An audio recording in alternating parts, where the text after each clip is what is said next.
Hello friends and welcome to another video lesson from DBOS Talks. If you haven't subscribed yet, please subscribe. Click the subscribe button and click the bell so that you can be notified of new uploads. In this video, we will be talking about SQL joins, SQL joins. But first, let's have a quick review of primary key and foreign key constraints, which we have talked about in a previous video. It's very important to understand this concept because if we don't have a solid understanding of table constraints, mainly primary key and foreign key, then we'll struggle a little bit with the concept of SQL joins. So first off, let's talk about these constraints. There are a couple of other constraints, but these are the main ones that we should really have a solid understanding of.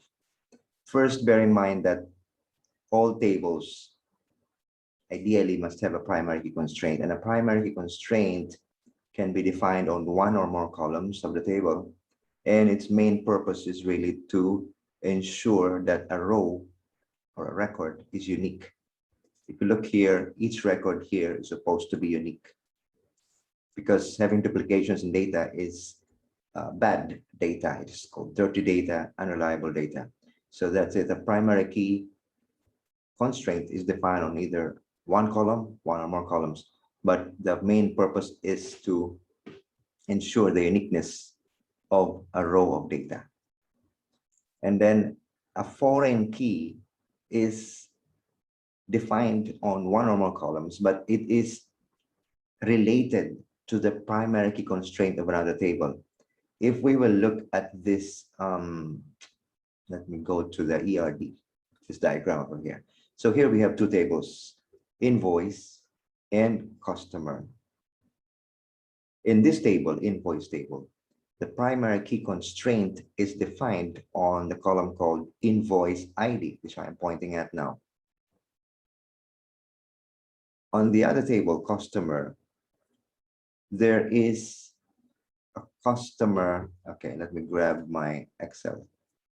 If you look at these two tables, customer and invoice, here the customer ID, in customer table, customer ID is the primary key constraint. See, in customer table, customer ID column is the primary key. In invoice table, it also has the same name column called customer ID, but in that table, customer ID is a foreign key, is a foreigner, if you can imagine. This is like a local. Again, a primary key is designed or defined to make a row of data unique in a table.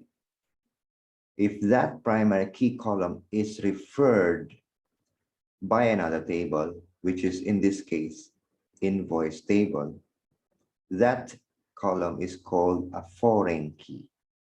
Okay, remember, a primary key is defined on a specific table. When it is referred to by another table, it is a foreign key.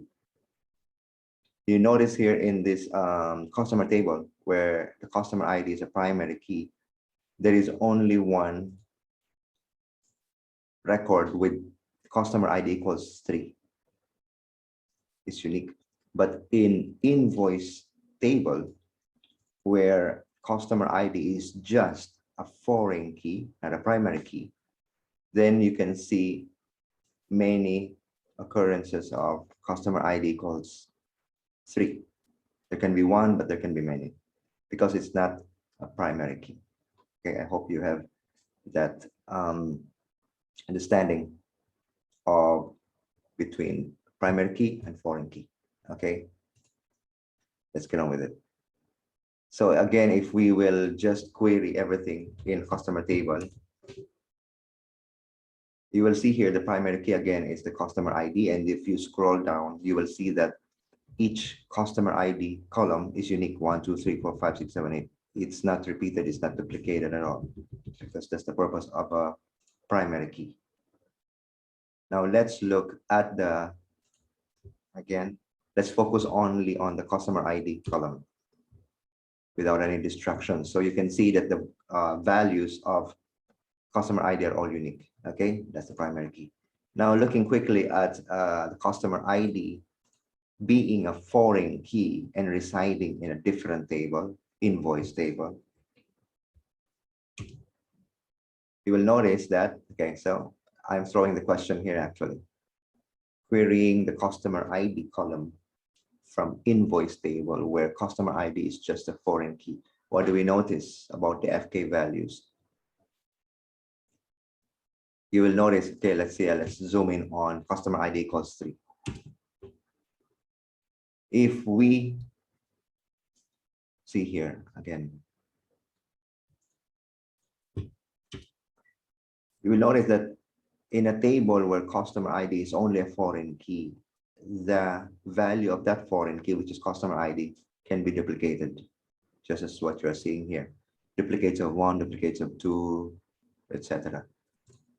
But here in customer table where customer ID is a primary key as opposed to be unique, then when we run this query, select asterisk from customer where customer ID equals 3, we can be dead sure that because customer ID is a primary key in this table, there is only one row. There should only be one row with this value of customer ID. See, so indeed, it only returns one record. That's because it's a primary key. Okay. Okay, we can jump right straight into joins. Okay, we'll be talking about joins. Joins is a way of relating, attaching, or joining two tables, two or more tables using SQL. Okay, so there are two scenarios. One is when let's just make it simple. Let's start joining two tables. Never mind complicating it. Let's talk about joining two tables first. So there are two scenarios. One is when those two tables have a PK-FK relationship, just like this one over here. They are related. They both have the column called invoice. All right, let me grab my Excel. Look at this. These are the same two tables. Customer table, invoice table. They both have the column called customer ID. Okay, so they have a relationship. PK-FK. Primary key here, unique. Foreign key here can be duplicated. Okay.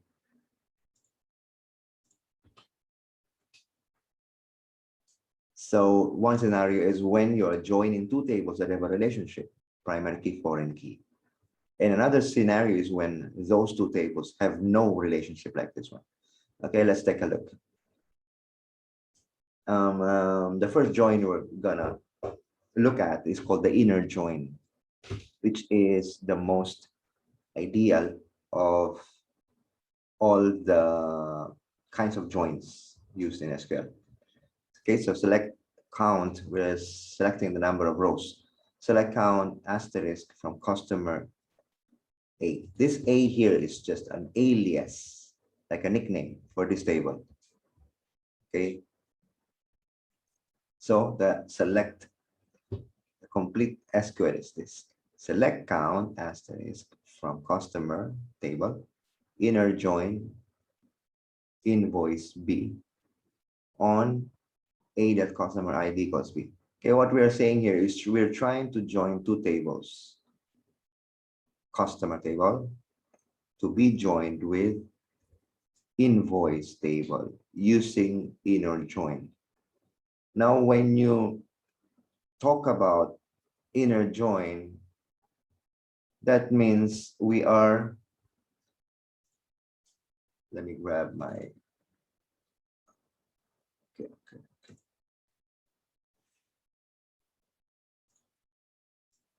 When you talk about inner join, let me, give me a second.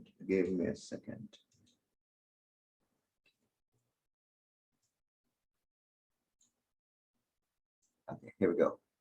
So these are the four main types of join. If we talk of inner join, the graphics is quite helpful for us to imagine. Inner join is the most ideal of all the joins. What it means is that we're joining two tables, left table and a right table. When we are joining them using a column, in this case, sorry, where's that?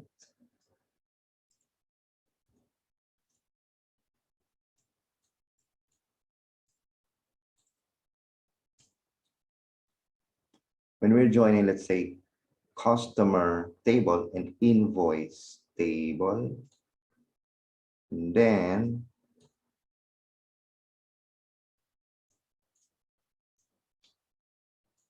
on customer ID equals B customer ID.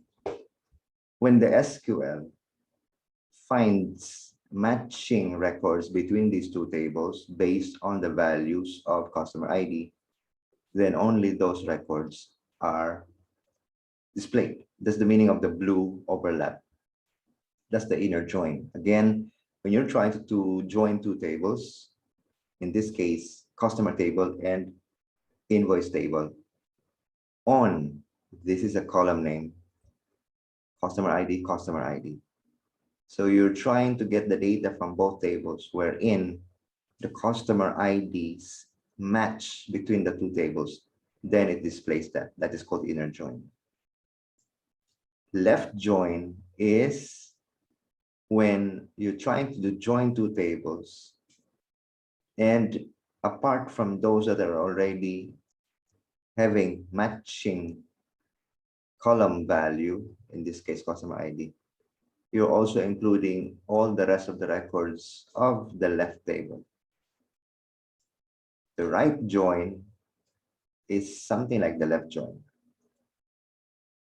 So the overlap with records having matching values of the column plus all the rest of the rows of the right table. For full join, it is really, it doesn't matter joining or not. So on both sides, if this has, let's say, 50 records on the right side and 10 records on the left side, then you will see the max, which is 50 records, meaning those records which are not matching on the left or on the right, either of them, they will still be displayed. So those are the four main types of joins. But now let's focus more on the inner join, which is the more natural and more ideal. And then you have the left outer join, left join. Actually, this left join is a short name for left outer join, and the right join is a right outer join. The full join is a full outer join, but let's not confuse ourselves right now. Okay. So let's get back into business. So when you do this count of this, select count, you get 412 records. Okay, I'll show you what it is. Inner join again is a, if you notice, if you remember, inner join is just finding those records that are matching between the two tables based on what? On this condition, on customer ID is matching between the two tables. Okay. So now we find 412 records according to the count. If we remove that, wait, let me just see. Let you take a look at this. So this is a count, but if I will just query everything. So these are the 412 records. These are the records after joining these two tables using inner join. These are the records with customer ID matching on both tables. That's why you see the equality operator here. Okay.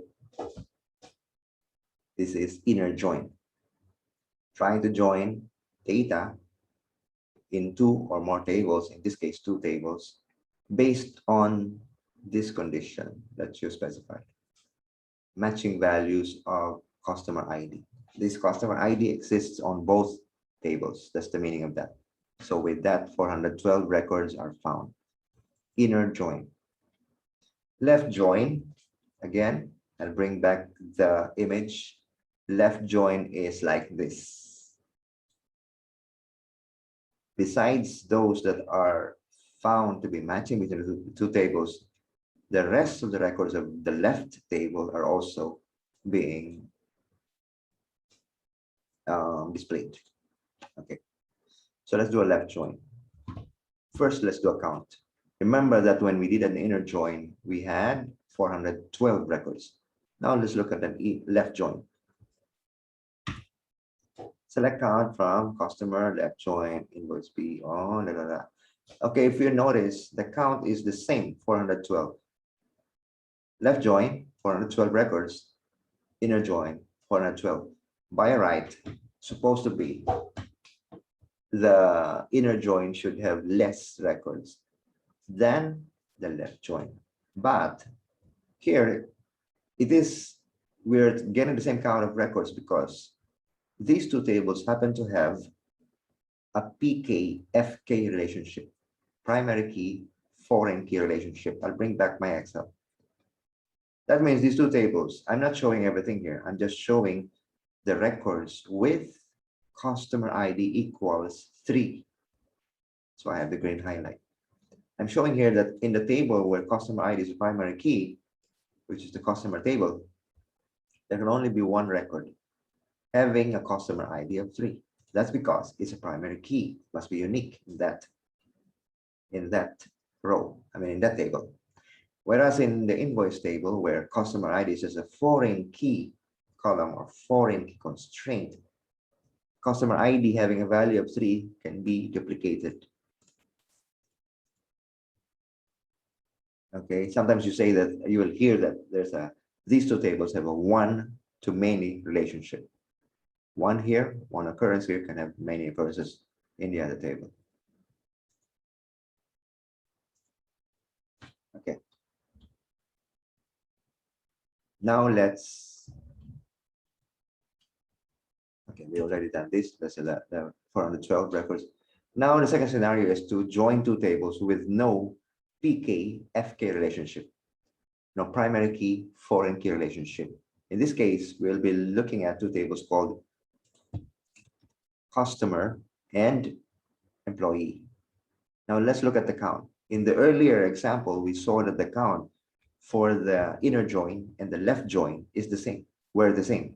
Here it will be different. Why? Because these two tables, customer and employee, have no primary key, foreign key relationship, such as this one. This one has relationship. But this example of customer and employee don't have relationship. Okay. So here you can see count is 8 records. Okay, I'll write it down here for you for quick reference. 8 rows. 8 rows matching with matching customer ID between the tables customer and employee. Again, we're trying to join two tables, customer and employee, with no PK-FK relationship. And when we run this SQL, we find only 8 rows with matching customer ID. Although it is called employee ID in the other table, in fact, these two, excuse me, are actually referring to the same kind of data. It's just named differently. So here again, it's picking up 8 rows. Again, we're trying to join customer and employee. Now we'll look at customer and employee tables being joined this time using inner join. Also inner join, here we're doing just a count. Here we're trying to look at the data itself. So these are the 8 records matching between these two tables, customer and employee, with matching customer ID and employee ID. Named differently, but they're pointing to the same kind of data actually. Now let's do a left join of these two tables. Remember that when you do a left join, besides those records which are matching based on the condition, you will also include the records not matching, those records on the left table. Okay, so let's do a left join. Let's do a count of the left join of these two tables. Now it's 59. If you remember in my earlier example, when we did an inner join of two tables which were having a PK-FK relationship, primary key, foreign key, they have the same number of row count, they have the same row count for inner join as well as for the left join. But here, with two tables having no PK-FK relationship, there will be less records matching on the inner join than there will be on the left join. If you don't get it, I know it's a new concept, but if you look at the image again, look at your left join, look at the blue area of the left join. It represents more data. Look at the inner join. It only represents the matching data, which is much, much less than the blue area in the left join. You see, inner join, fewer records, only those matching between the two tables. Left join, expected to have more records in two tables that have no PK-FK relationship, which is the case we're doing right now. So now you see left join, we see 59, whereas in the inner join, we were seeing 8 rows. Now let's look at those tables, those data. Matching, using left join. So these are the 59 records, which is again left join. Left join is those matching based on the condition here on customer ID goes to employee ID, plus the records that are not matching, which are in the left table. Left table, if you look at this, is the first one being mentioned, which is customer. That's your left join. So again, I'm throwing back the question, what do you notice about values of customer ID and employee ID? It goes back to this image over here, that between two tables that have no PK-FK relationship, no primary key, foreign key relationship, in an inner join, there will be this much number of records matching, whereas in a left join, there will be much more. Okay.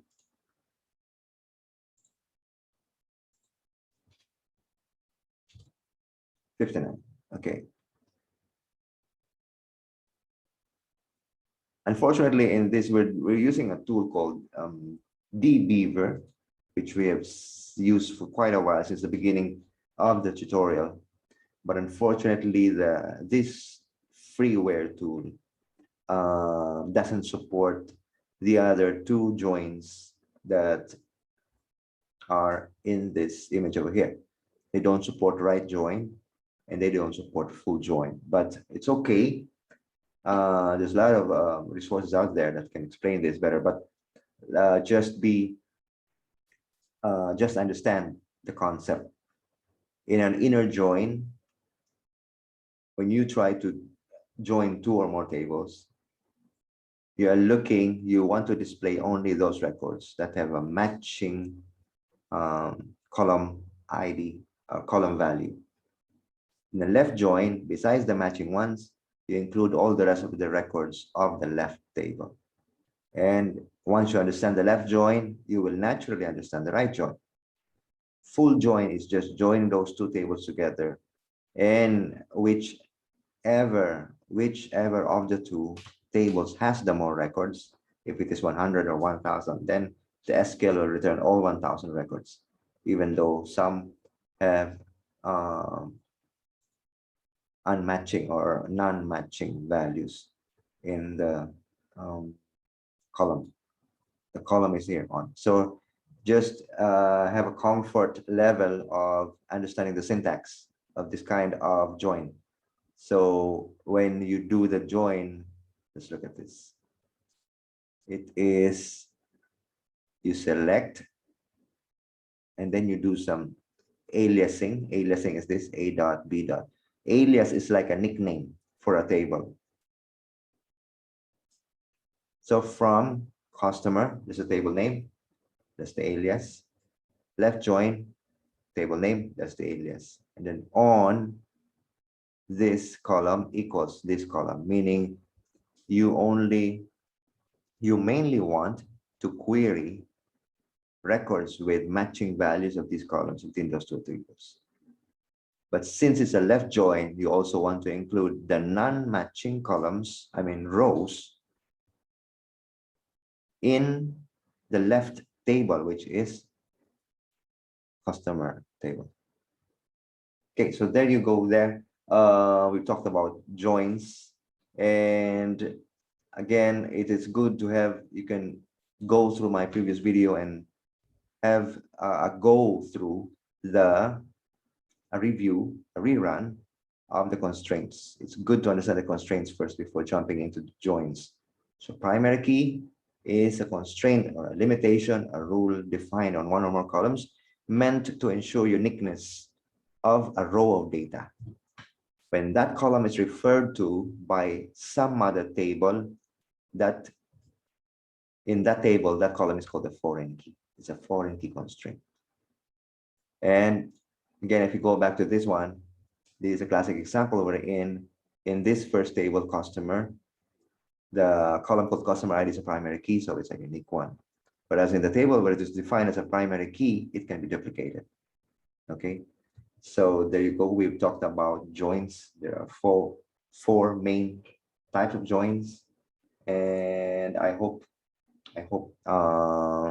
we'll be taking home some new learnings from this video. Thank you very much. Please don't forget to subscribe. Thank you.